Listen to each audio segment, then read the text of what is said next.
I'm Ava Carter, 28 years old, and I thought I knew my family until that dinner changed everything. We were gathered around the table in our Atlanta home, the kind of place that screams old money, but I wasn't there to play their game. My startup was my life, my passion building tech that could change the world, but to my parents and sister, it was a joke, a childish dream I should have ditched years ago. I sat there in my jeans and sweater, the odd one out while they flaunted designer clothes and smug smiles. The air was thick with tension as forks clinketed against plates. Then my mom leaned forward, her voice sharp as a knife. "Ava, we're done bailing you out," she snapped. "We're not your bank anymore." My dad nodded, his eyes cold like I was some charity case they were tired of funding. My sister chimed in her laugh, cutting deeper than words, saying I'd never match her success. They thought they were teaching me a lesson, putting me in my place. I stayed quiet, my phone buzzing in my pocket with a message I knew would flip their world upside down. They had no idea what was coming. No clue. I held the keys to everything they valued. If you think their smugness lasted, stick around. This story is about to turn their laughter to silence. If you want to see how I turned their words against them, smash that subscribe button and hit the bell. You won't want to miss what happens next. As the appetizers hit the table, my mom's voice turned ice cold. "Ava, your little tech project is a waste of time," she said, slicing through the hum of clinking glasses. Her eyes locked on me sharp with disappointment, as if I'd personally insulted her by chasing my startup dream. Mom leaned back in her chair, her diamond necklace glinting under the chandelier. "You're almost 30. When are you going to grow up and get a real job?" Dad didn't miss a beat. He set his wineglass down his face, stern like he was delivering a verdict. "Your sister's out there closing million-dollar deals in real estate," he said, gesturing toward Tracy, who smirked across the table. "That's what success looks like, Ava.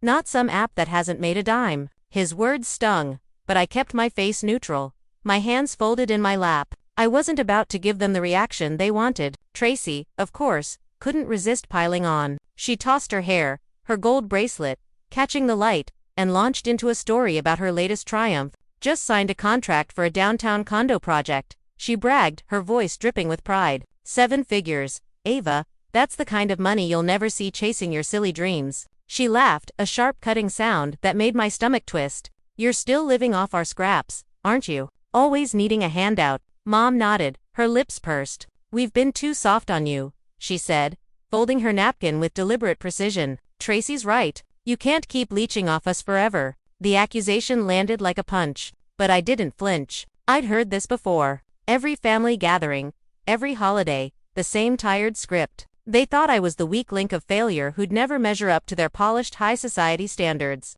Dad leaned forward, his voice low but firm. "It's time you stood on your own 2 feet, Ava. No more safety net. You need to learn what it means to work for something." He spoke as if he'd built his fortune from nothing. Not from the trust fund that paid for their mansion, their cars, their entire lifestyle. The irony wasn't lost on me, but I stayed silent, letting their words wash over me like a cold wave. Tracy wasn't done. She sipped her wine, her eyes glinting with amusement. "Maybe you should take a page from my book," she said. "Get a real estate license. Start small. Actually contribute to this family."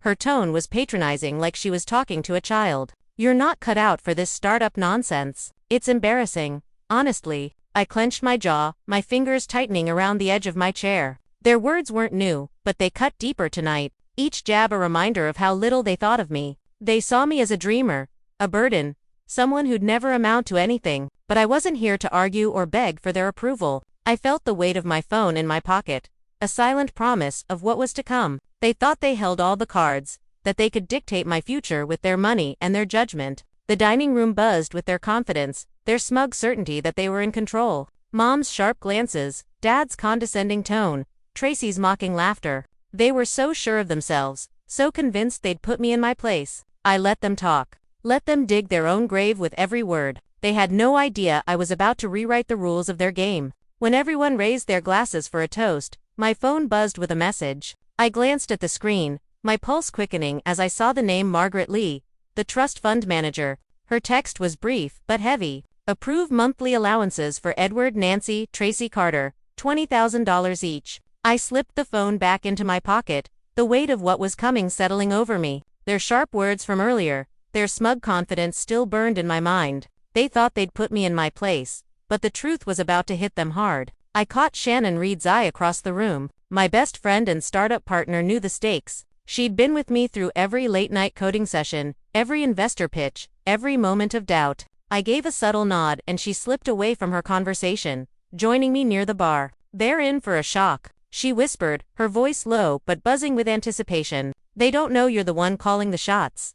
"Hi." I leaned closer, my tone steady. "They've been living off my decisions for years," I said, glancing at Mom, Dad, and Tracy, laughing with their high society crowd. Time to wake them up. The dining room doors swung open, and Margaret Lee stepped in her heels, clicking sharply on the polished floor. She carried a leather folder, her face calm, but all businesslike. She was here to settle a score. The chatter faded guests, sensing a shift in the air. Mom's smile faltered, her eyes narrowing at the interruption. Dad set his glass down, his jaw tightening. Tracy, mid-sentence, froze, her gaze flicking to the stranger. "Miss Carter," Margaret said, her voice cutting through the room as she addressed me. "I need your approval for the trust fund."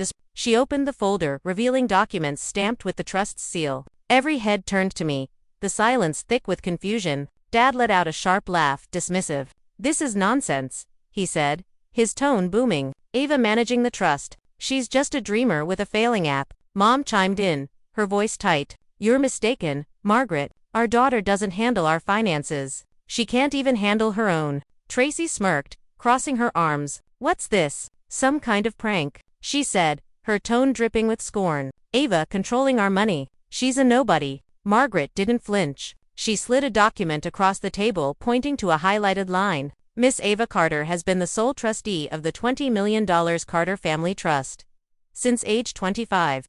She said, her words clear and unshakable. "She oversees all assets, your mansion, cars, and monthly allowances of $20,000 each. No funds are released without her signature." The room froze. Dad's face went pale, his confidence crumbling. Mom's hand clutched her necklace, her eyes wide. Tracy's smirk vanished, her glass trembling in her hand. Margaret closed her folder, gave me a curt nod, and turned toward the door. "I'll await your decision, Miss Carter," she said, her heels echoing as she left. The silence that followed was deafening, their stunned faces locked on me. I stood up, my voice steady and sharp.